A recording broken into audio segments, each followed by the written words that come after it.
Eagle 6 in the track. Roger. Viper 1 bombs away. One's going to climb high above 20. You're us out. Eagle 6 radar contact. Eagle 6 is visual.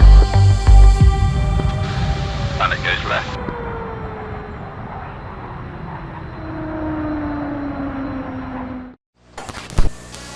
Hello and welcome back to the DCS SITREP, where we discuss news and information about the world's premier combat flight simulator for the home PC, DCS World, and it's by Eagle Dynamics.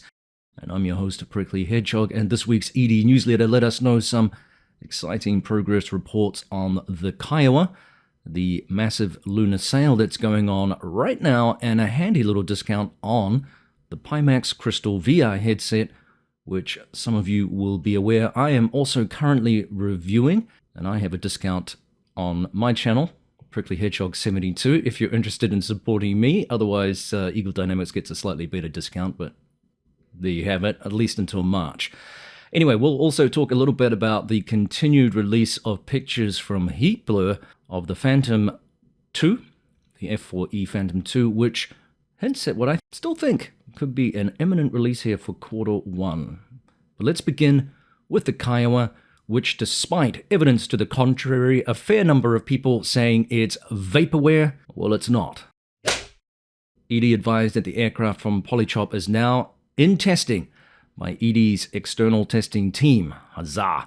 They went on to remind us that the goal of the DCS OH-58D Kiowa Warrior is to deliver an exciting and authentic virtual rendition of this renowned military reconnaissance and light attack helicopter, which some of you should be aware that Casmo began his flying career with that particular aircraft before moving briefly, I believe, to the Apache. So that's his wheelhouse. Can't wait to see him and other SMEs giving us tips on how to get the best out of this.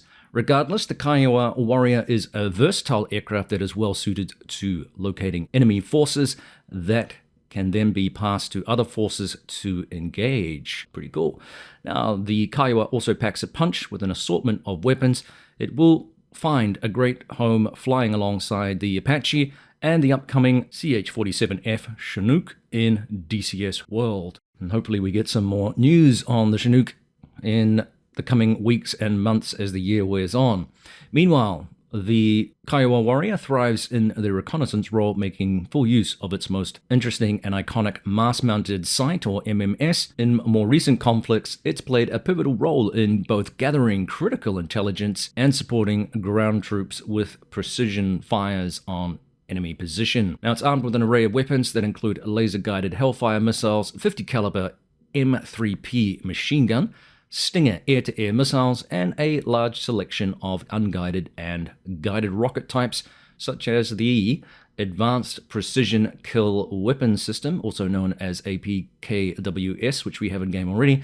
We're certain ED say that this helicopter, the Kiowa Warrior, and its pilots will find it thrilling to roll in on hot targets. Now, as I said last week, we have a growing number of interesting aircraft in development in the rotary wing set, and this will slot in very, very nicely for those looking for a versatile fast helicopter that can perform both reconnaissance and attack roles, though, as the blurb said there, it's lightly armed, it still packs a punch depending on the configuration that you set up. So despite a long and fraught development process, it's pretty clear the team have made a lot of progress in more recent times on this module and have indicated that they will continue and intend to continue to support and update the Gazelle, which is their earlier module, which is fabulous news. Well, the release date, you're asking, we don't know yet. That's subject to debate and speculation at this juncture.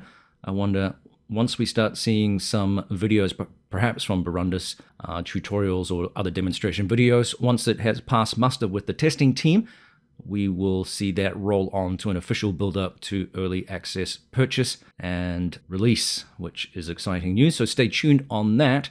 Now, the roadblock to the Kiowa's more immediate release could be what's shaping up to be the exciting release of the Phantom 2. As most of you interested in the module will know, Heat Blur continue to release exciting teaser screenshots of the aircraft, but in increasing numbers for the community to salivate over, and in some cases get a little frustrated over, because stop teasing, release. As I wrote this script, I noted they had also released a music video yesterday from Meteor, who was supplying music for the Phantom 2's exclusive soundtrack, and they did this also for the Tomcat when that was released several years ago. So if you enjoy that fantastic 80s sound, you can check out Meteor's catalog online for more of the same great music. He's one of my go-to artists for that modern retro blast. I'll plonk some links in the description below for you to check out at your leisure. I suspect we'll be getting the Phantom 2 well before we see the Kiowa, based on the slow drip to increasing stream of revealing teasers from the Heat Blur Simulations team. But as I've said, and many may disagree, I still think we have a very possible Q.1 release. Given that it's still early February, we have time, and we know, based on a recent interview with Nick Dackard, who was the CEO, if you like, of Heat Blur, he was on the Air Combat Sim podcast a few weeks ago with Casmo Tricker and Baltic Dragon, and he revealed a few interesting items about the aircraft. Also mentioned that they are working very, very long hours right now trying to get this aircraft ready for release. So remember, too, that this article was likely several weeks behind the interview itself, so progress that is discussed here could actually be much different from where we're at right now, which is a little bit of speculation on my part. But however, here are some takeaways from that interview if you were not party to it or not familiar with the process here with this aircraft. Right now they have 5 to 6 full-time employees working on it. Ukraine's war actually cut staffing in half, so working on the project was very challenging, and they have been doing that for approximately 3 years, maybe 2.5 years. He wasn't completely clear on that. I think some of that also includes workup stuff before they even started building. So it is a DSCG version of an F-4, so there are some digital systems within the aircraft, although they are very, very early tech compared to the later F-series fighters. Obviously, we're talking the F-14, F-15, F-16, and F-18 in no particular order there. Now, they segued back and forth here, but they also mentioned the TARPS pod. That's being worked on for the F-14. That is going to be sort of a fully functional system with modified post-brief results. So whether that's an aircraft with a picture with things circled on it, or whether it's a list of information, they still want to do something like an upgrade version of the B, which sort of plugged the gap between the full D upgrade. They'd love to do a D, but he cited the lack of data on that, and it is a dream project for them to do that. It is going to be very difficult to pull off because they said there's very little data on things like the IRST, the Earth system. So that was a little segue. Then they got back again, bouncing back and forth between this and other projects, the F4 that is. So it will be multi-crew, obviously. We're well aware of this with the Jester AI. He said that it will be a flying experience at the end of the era of analog jets, but that just because it's an analog machine, it is still a very complicated jet, and that's going to bring a lot of challenges. It's difficult to deploy, even more so than the F-14. There will be a gap, he said, therefore, between those who are skilled in the aircraft and those crews who are not so skilled, and that gap is actually going to be even bigger for casual players versus people who are more committed to learning and flying it a lot. So the task, saturation, and crew proficiency, that's going to be quite challenging in this particular aircraft. He also mentioned that when you're using VR in the Wizzo seat, it becomes a bit of a vomit comment due to the lack of vision. So he said he even experienced it in 2D when he was looking down at one of the screens, and then suddenly got a little bit, that swimmy, icky feeling. So you're going to have to be very au fait and comfortable with VR before hopping into the back seat and not getting a little bit sick. They went a little bit crazy this time with Jester, they said, so they completely rebuilt him with an AI API interface. They tried to make him a little bit more future-proofed, a little bit more agnostic, so he's not specifically tied into the jet like the original Jester was for the F-15 due to limitations of the technology and their experience at that time. They said that the Jester wheel will actually be interactive with the mouse, and they've also made it smaller so it doesn't take up so much screen. I noticed that if you go back to, this is a bug, I don't know if it's been reported already, it probably has, it's a pretty big one, but if you go back to your track files after recording them and you are looking for cinematics, the just a wheel menu doesn't disappear in the recording, so you're fine until you start using it from the original recording, if you like. Then you go back to review that recording for some cinematic stuff, and then that damn wheel is still there, so that's a bug that needs to be fixed. This will be the slatted wing E version, so it's similar to the F-14 in terms of handling for those familiar with that aircraft, but it's actually a little bit easier than the F-14 in terms of landing and takeoff, but it is not as maneuverable, no surprises there.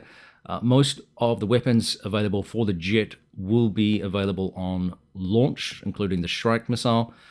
They are actually building a in-house EW and RWR system that is actually going to be implemented into Eagle Dynamics' other aircraft. So in other words, they're doing that work for ED, while ED generally does most of the missile work. And the Shrike apparently is going to be part of that new system, which includes things like new radar sounds as well that they've been working on to enhance the immersion experience of how radars work. As I said, the RWR systems will end up in other ED products somewhere down the line. Now, this is a little bit of a controversial subject too, because people asked about naval versions of the Phantoms that we're going to see in-game. He said it's already been brought up on Reddit, and some people were upset about this. Those naval Phantoms will be separate modules. They will be independently purchasable, and the reason for this is because they are completely different jets. He said basically the only thing in common is something like the canopy and the canopy bow. Other than that, it looks like a completely different aircraft. They used look-down, shoot-down radars, for example. There's no gun. And he said economically, it's just completely unviable for them to package the J and the S versions, those naval versions that we're looking at, into the F-4E Phantom 2 package that they're releasing soon, hopefully. So that's the reason for that. I guess it's good news, but it effectively does mean a new aircraft, and we'll have to see how that progress develops. Don't expect that anytime soon, I suspect. I don't know where in the timeline that fits, because the next portion of their timeline, technically, that they've listed publicly is the Eurofighter, and then the A6, which we'll come back to in a minute. Now, Tricker mentioned he was buying T-shirts in a smaller size to make sure his muscles pop, so there are T-shirts available. He was looking forward to that. And Nick Deckard said he will make sure that underwear is available in the e-store for subsequent releases to just for Tricker. It's not known if this will include the Borat thongs for him as well. The A6 is at the end of the roadmap, as I hinted before that we were going to talk about that. And that is in order to cement work on the Jester 2 system, which is, as I said before, an agnostic system rather than tied to the F-4E. So it's not clear what A6 version is going to be used at this time, but they're looking at later versions and as later as possible so that they can get more weapons involved in it if the data is available. He said AI versions of the A6 are coming soon. Remember, that was promised, I think, last summer, but I guess with the work on the Phantom, that got delayed. The interactive manual was born actually of ideas of being able to click on a button and then being brought to the relevant section. Nick said that was extremely challenging to do, and so they had spent quite a lot of work on and time on that manual and that interactive interface, which I think is brilliant. And a lot of the hosts actually mentioned that that was a stroke of genius. They will be doing a campaign, but it's not going to be available on release. They will also have a full suite of training missions and single missions, and also they have some UI storytelling features planned as well. The cutscenes that sometimes you see, that is going to be beefed up a little bit. Essentially had some interesting ideas about that they want to enhance, similar to other games, so we'll wait and see how that comes to pass, because it's not something that you see a whole lot of in the campaigns. It seems to be, or it must be, fairly difficult to do. I don't know, but we'll wait and see. Now, this is another thing that came up too, which I think is brilliant. The simulated crew chief. We've been waiting for something like this. Now, this is a big feature, he said, and it's going to include things like when you turning on the ground power and the air start systems, similar to the gesture menu in terms of the control design. and you will be doing things like control checks. Again, this is designed for a more immersive experience on startup, a lot more realistic. There is the possibility here too of different cockpits with regards to things like a factory brand new one or more worn out ones. He's not sure yet as to what extent that will happen, because it is also partly tied into wear and tear as well that they have produced for this aircraft. So we'll wait and see what that looks like. After early access, the pilot customizations will come. He said this was a bit of a challenge as well, because once you change the head, then you need to change the helmet. So he kind of described it as in-game Barbie. Come on, pilot, let's go flying. Yeah. Okay, so yeah, that's going to be a lot of fun. He said just, again, another sort of in-game kind of thing that you can do. You spend time playing around with the how you want your pilot to look. A really cool thing. Now, Casmo actually brought up a really good point and something about female voices that we don't have, and he had brought up the fact that his wife recorded stuff for the Apache, but it wasn't used. All of the hosts actually said this is really a missing part of the representation in DCS. So he said, how about we, include voices instead of WAG saying, hey, what are you doing? Can we have a female version of that kind of thing? So Nick, again, said this was a really good idea. He wasn't sure how many female F-4E pilots there were based on the era when it was flying, which, at that time, there were very few females in the Air Force flying, primarily because they weren't authorized to conduct combat missions. That changed in the latter part of the 80s and onwards. So yeah, I think that's a really cool idea, and I think that there are female pilots. We have a few in the DCS community. So that is a missing segment of having female voices. We'll see how we go with that. Sounds great. He talked a little bit about, the need for using the WISO in terms of radar-guided missiles and some air-to-ground work. It is less, he said, than the F-14, so the pilot still has a fair amount of control. But the targeting pod, for example, you will need the WISO for that. And the targeting pod is not like any other in the game. He said it's almost like a little mini game in its own right. How much of that can be achieved by the AI is also dependent on how much more work they can complete on the Jester 2 system prior to release. So it'll be interesting to see what they can achieve on this release and whether or not they're satisfied with that, whether that will provoke a delay. I still think obviously it's going to be more than what we have with the F-15E, and that hasn't caused too many dramas because you can do most of the stuff from the front cockpit. So I'm not familiar how much crossover there will be in terms of that interface needed. We'll have to wait and see. And there are some people that have workarounds for that, jumping back and forth between the two cockpits. So again, we'll wait and see what the final product looks like on release.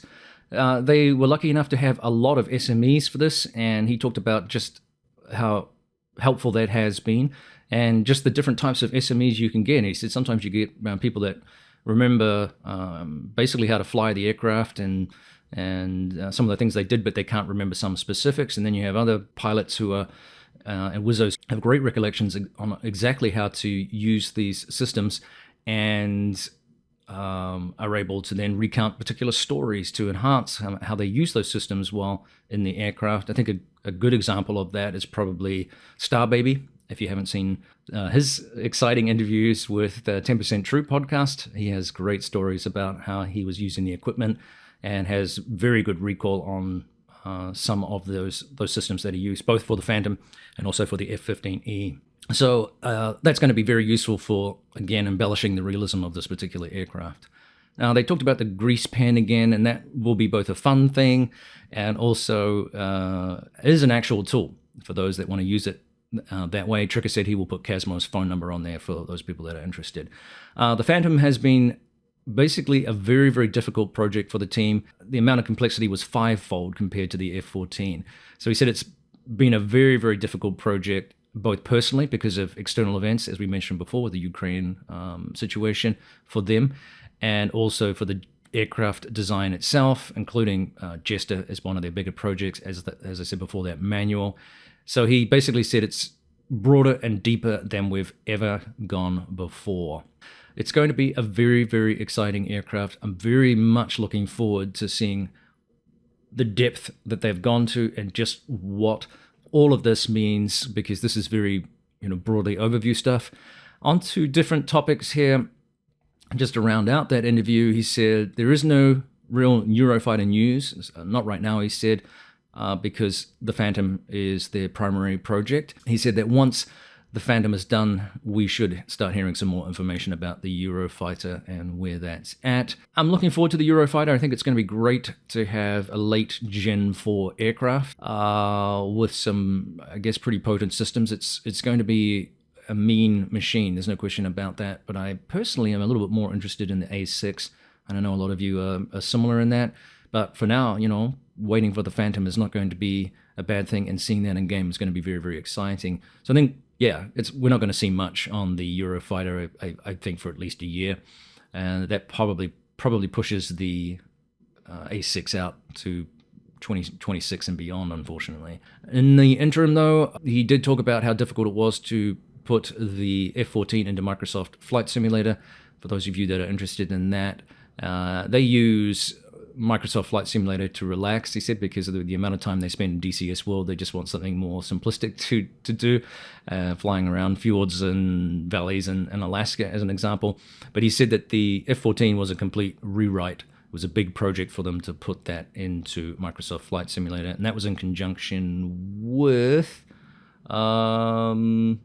shoot, I'm drawing a blank. But anyway, the team that... India Fox Echo, they brought us the MB339, and they also have several projects in Microsoft Flight Simulator. So I think now that they've consolidated what they're doing on the Phantom, and they're not distracted with that other project, signs are looking good for Heat Blur, and I'm looking forward again to seeing this aircraft in game. Let me know what you think. I still think, like I said, it's a Q.1 release. We'll take bets on it. Maybe I'll give away a Phantom. If I'm right. If we don't have, I'll give away 2. How's that? I'll give away 2 Phantoms. If I'm right in Q.1, you'll get a Phantom. If I'm wrong in Q2, and we've moved into it and the Phantom's still not released, I will give away a second Phantom at some point during the year if my budget allows. There's my promise to you. Let's see what happens. So it's either going to be 1 or 2 Phantoms that I'm giving away sometime this year. Stay tuned. Metro copied, West Bravo, single free call, range 30, Night 41. Night 41, Alley Cat, push tactical. Push tactical, Night 41. All right, lastly here, we'll wrap up this week's newsletter with the Lunar sale, which ED said there's savings now up to 50% off. A range of products are available, so don't miss out on those sales. As I always say, it's a good time to pick up maybe a bundle. If you have an aircraft that you're interested in, you want to bundle that with a campaign, but you need a map to go with it. This is the time to do that because you can pick up multiple modules and shave off some of the expense of that. It's almost at a point now you really don't need to pay full price for modules, maybe except if you miss out on an early access or something like that, but even those sales are around for a while for a new module. So again, like I said, while you're waiting for something else, pick up a campaign or a map or whatever else it is and save yourself some money. Alley Cat, Iron 5-2, Fiesta Coors. Iron 5-2, Alley Cat copies Fiesta Cores. Lastly here, we had a little plug from Edie on the Pimax Crystal. Now I'm not going to go through this personally because some of this information that they have provided, I have covered in my own video on the Pimax Crystal, so it just seems redundant. I will therefore add a link to my video, which should come up as a link in the description here, and I'll also put that in the end of the video. If you're interested in, rather than just the technical specs that they talk about, which are very, very impressive, I spent some time talking about my personal experiences with running this in DCS World, and it's been fantastic. I will be doing more videos on more specific things like the frame rates and some of my settings to get the best out of that. Those things are coming.